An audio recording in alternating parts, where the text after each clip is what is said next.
I'm going to be doing two short sermons or homilets today. This one is more the children's sermon, and it's going to be based on our semi-continuous reading, Exodus 17. From the wilderness of sin, the whole congregation of the Israelites journeyed by stages, as the Lord commanded. They camped at Rephidim, but there was no water for the people to drink. The people quarreled with Moses and said, "Give us water to drink." Moses said, "Why do you quarrel with me? Why do you test the Lord?" But the people thirsted there for water. And people complained against Moses and said, "Why did you bring us out of Egypt to kill us and our children and our livestock with this thirst?" So Moses cried out to the Lord, "What am I going to do with this people? They are almost ready to stone me." The Lord said to Moses, "Go on ahead of the people and take some of the elders of Israel with you. Take in your hand the staff with which you struck the Nile and go. I will be standing there in front of you on the rock at Horeb. Strike the rock, and water will come out of it, so that the people may drink." Moses did so in the sight of the elders of Israel. He called the place Massah and Meribah, which is test and quarrel, because the Israelites quarreled and tested the Lord, saying, "Is the Lord among us or not?" Like I said, this is more the children's sermon portion. Would you join me in prayer?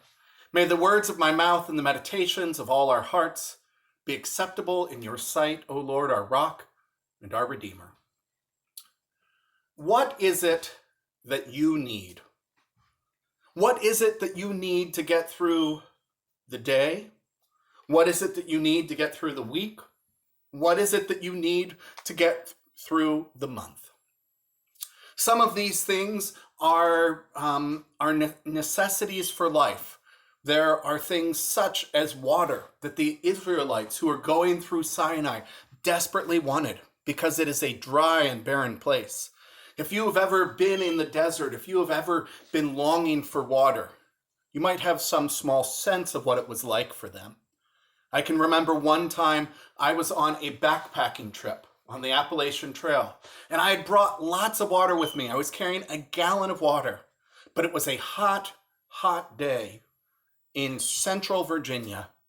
Humid, it felt like you were swimming through the air. And I had enough water to get to where I'd be able to resupply with water next, but I knew that I was thirsty.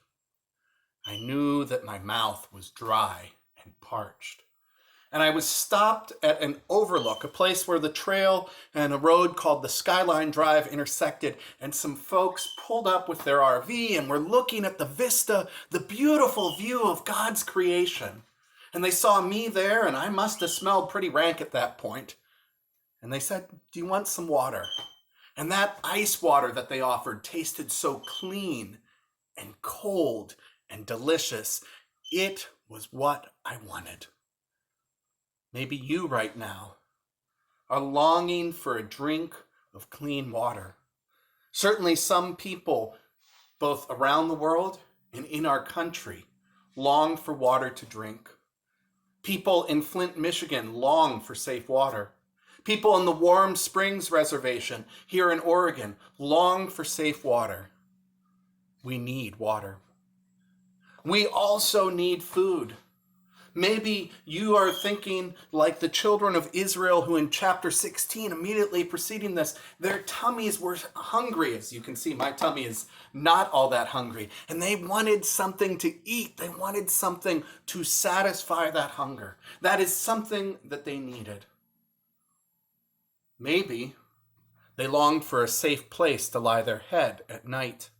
Certainly here in Oregon, we have neighbors that we know about that are longing for a place to lie their head down.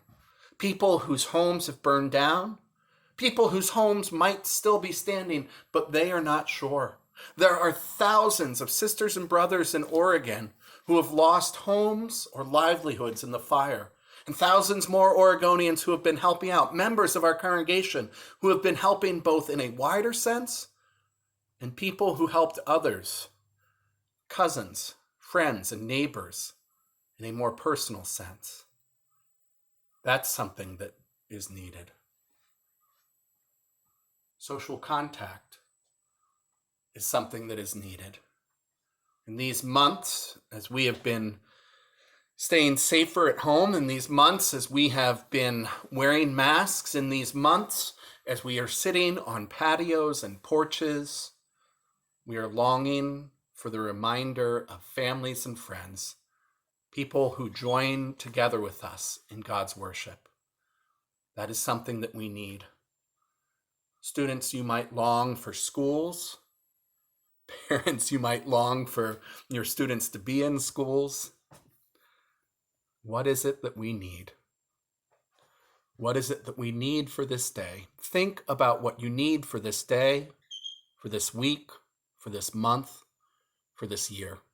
Think about the Jewish people on a journey through Sinai. And by the way, I'll have a link to look at some of Sinai and Mount St. Catherine's Monastery, which is the oldest continuously active Christian monastery in the world and is a reflection of that place. Think about what you might need there and think about what you might need now.